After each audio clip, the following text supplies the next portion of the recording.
Hi students, I'm hoping all of you are out of your exams now. जिनका class 10th था वो 10th के exams दे चुके हैं, जिनका क्लास 12th था वो क्लास 12th के एग्ज़ाम्स दे चुके हैं, जिनका क्लास 11th था क्लास 11th के एग्ज़ाम्स दे चुके हैं. Now during the exam time, I thought it's best not to keep on posting more and more videos because obviously students अपनी self study पे ज़्यादा focus करते हैं उस टाइम पे and less on new study material, है ना. तो इसीलिए I tried to restrict my interaction and not post many videos, but also I was traveling around that time. So now we restart our classification. Now the next lecture, as मैंने जैसे कि एक lecture post किया था about giving good answer sheet, writing a good answer paper, इस तरह से मैं एक लेक्चर पोस्ट करने वाली हूँ ड्यूरिंग एग्जामिनेशन टाइम में. क्या खाना पीना चाहिए, कैसा माहौल रहना चाहिए, कैसा कितना टाइम आपको स्टडीज़ को डिवोट करना चाहिए और कितना टाइम आपने अपने खुद के सेल्फ डेवलपमेंट पे, अपने फिजिकल, अपने एजुकेशनल डेवलपमेंट पे फोकस करना चाहिए. हाँ, so that's going to be after 1 or 2 lectures और may be after I finish this chapter. So इसके बाद में हमने पिछले लेक्चर तक कवर किया है फाइलम प्लैटीहेलमिन्थस. सो अभी का lecture I am going to devote to. Now I am keeping these lectures very short, बहुत छोटे छोटे रख रही हूँ. अगर आपको मेरे लेक्चर्स पसंद आए तो please like them, subscribe to the channel, share it with your friends. जितना आप शेयर करोगे उतना मुझे प्रोत्साहन मिलेगा to make new videos. And please keep commenting. आपके कमेंट्स से मुझे पता चलेगा कि मैं अपनी लेक्चर डिलीवरी को कैसे इन्हांस कर सकती हूँ, कैसे उसको बेटर कर सकती हूँ. हाँ, so now let me devote this lecture to phylum Platyhelminthes. It's so hot right now that I needed to switch on the AC. बिना AC के classrooms तो क्या, lecture recording at home also has become very difficult. Okay, so let's move on to the next phylum. We did till Platyhelminthes last time. Let's move on to the next phylum, which is Aschelminthes. अब एस्केलेमेंथिस जो phylum है, इसके लिए एक साफ छोटा सा जो हम शब्द बोलते हैं वो होता है राउंड वर्म्स. ये इसलिए फाइलम ना वर्म्स क्यों, क्योंकि हेलमिंथ का मतलब होता है worms. Any anti helminthic medicine that you take at home. जब छोटे थे तो मम्मा या किसी कोई घर में जो छोटा कजिन हो उसको जो उसकी मदर जो दवाई देती है anti helminthic medicine, it's an anti worm और anti parasite medicine because all helminths include worms. और वर्म्स की कैटेगरी में क्या आते हैं?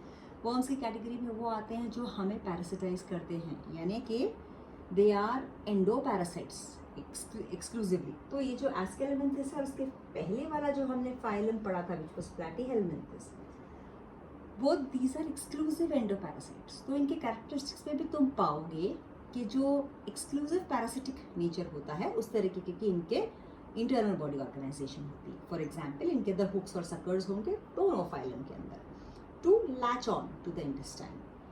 इनके अंदर टिपिकली प्लैटीहेलमिन्थस का तो डाइजेस्टिव सिस्टम नहीं होता कंप्लीट, बट एस्केलेमेंथिस एक ऐसा फाइलम है जो कि है भी वर्म्स लेकिन इनका डाइजेस्टिव सिस्टम कंप्लीट है. शरीर के एंड पे एक एक्सक्रीटरी पोर्क होता है जिसके थ्रू एक्सक्रीशन हो जाता है. हालांकि ये डाइजेस्टेड मटीरियल ही लेते हैं, फिर भी इनका डाइजेस्टिव सिस्टम कंप्लीट है. Now why are they called round worms contrasting to platyhelminthes which were flat worms. Platy means flat. ये वाले जो वर्म्स होते हैं इनका ट्रांसवर्स सेक्शन लिया जाए TS. What is a transverse section? एक कोई सीधा पेन खड़ा है, इसका अगर हम ट्रांसवर्स सेक्शन लेंगे तो हम इस पेन को ऐसे काटेंगे, that is called a horizontal section. और अगर हम इसका लैटरल सेक्शन लेंगे तो हम इस पेन को सीधा ही से काटेंगे. अब तुम यदि किसी जानवर को सोचो, जैसे हम हैं, हमें अगर तुम हमारा टीएस लोगे या तुमने मेरी स्पाइन का टीएस लिया, स्पाइन का टिपिकली स्पाइनल कॉर्ड का जो तुम स्टडी करते हो जो टेक्स्ट बुक्स में दिया होता है that is always the transverse section. तो जैसे मेरी स्पाइनल कॉर्ड है उसको जब तुम ऐसे काटोगे that is called as a TS. हमारे शरीर का डॉर्सल हिस्सा पीछे वाला होता है, वेंट्रल हिस्सा आगे वाला होता है. ऐसा क्यों? क्योंकि जब हम 4 पाँव पे खड़े थे we became bipedal much later as part of human evolution. लेकिन जब हम 4 टांगों पे थे तो उस समय imagine a 4-legged animal, उसका जो नीचे वाला हिस्सा है that is the ventral side of the body, जो पीछे वाला ऊपर वाला हिस्सा है that is the dorsal side. इसीलिए हमारे शरीर में भी this is the dorsal side of our body and this is the ventral side of our body. I hope you are able to understand. कोई भी पॉइंट अनक्लियर लगे, ये छोटे छोटे कॉन्सेप्ट्स हैं जो लेक्चर्स के बीच में मैं देती चली जाऊंगी, which are typically a little unclear during regular lectures. तो ये बातों का भी याद रखो, जब हम इसका टीएस लेते हैं तो ट्रांसफर सेक्शन इसका गोलाई है, इसीलिए इसको हम राउंड वर्म कहते हैं। किसको? फाइलम एस्केलेमेंथिस को। एस्केलेमेंथिस किसके बाद आता है? प्लैटीहेलमिन्थस के बाद आता है। हेलमिन्थ मतलब वर्म, तो they all include, both of them include worms, so they are exclusive endoparasites. अब अगर हम एस्केलेमेंथिस के एग्जाम्पल्स लें, तो जो कॉमन एग्जाम्पल्स हैं, ये है हमारा एस्कैरिस ल्यूम्ब्रिकोइडिस जिसका नाम है। It parasitizes human beings, pig, cattle etcetera. इनकी इंटेस्टाइन में ये एज अ पैरासाइट रहता है और हम होस्ट होते हैं इसके, राइट, जिससे खाना लेता है।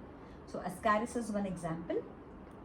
एक दूसरा जो कॉमन एग्जाम्पल है इसका, वो है Wuchereria. Wuchereria, this is also example of a round worm. Round worm के कुछ कैरेक्टरिस्टिक्स हम क्विकली एक नोट कर लेते हैं या अंडरस्टैंड कर लेते हैं। सबसे इंपॉर्टेंट कैरेक्टरिस्टिक देखो, ये किंगडम एनिमेलिया में आता है, ये तुम्हें पता ही है।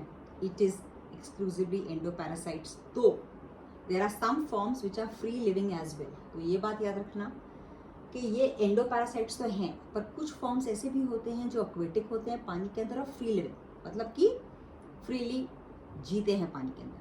तो अगर प्लैटीहेलमिन्थस और एस्केलेमेंथिस में कंपेयर किया जाए तो platyhelminthes is a phylum which is exclusively only endoparasitic in nature, जबकि एस्केलेमेंथिस और round worms can be free living as well.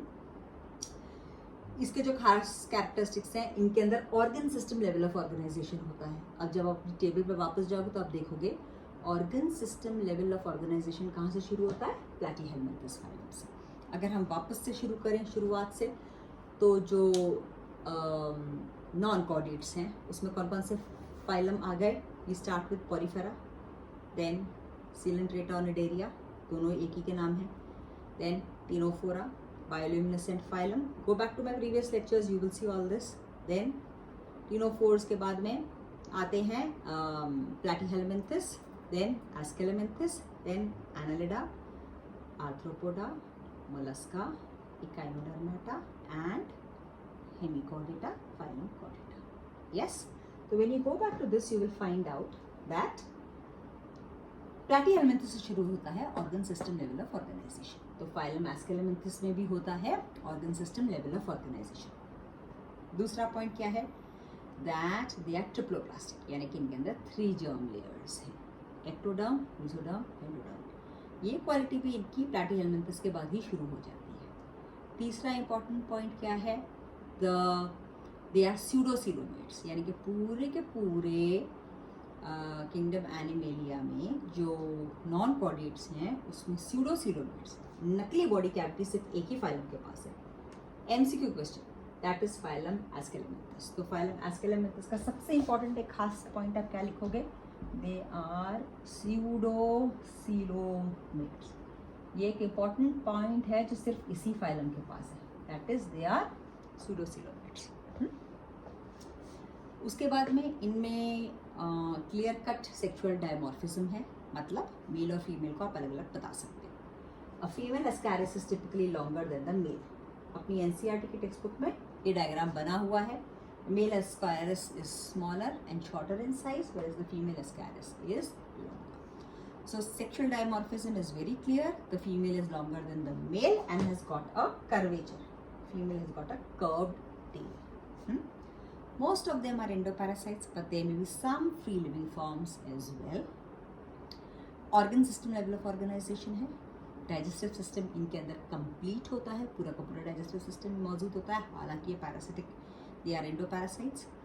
और इसके सिवाय इनका एक इम्पॉर्टेंट पॉइंट ये है कि फर्टिलाइजेशन इनके अंदर इंटरनल होता है, पर development is usually indirect. It can go through different larval stages. Development can be direct, it can be indirect, and it can go through various larval stages. तो मेरे ख्याल से फाइलम एस्केलेमेंथिस के सारे मोटे मोटे इंपॉर्टेंट पॉइंट्स मैंने अभी तो कवर कर ही लिए हैं। या hookworms, Encyclostoma is another example that your NCERT textbook gives. Vaucheria, which is also called as Filaria worm.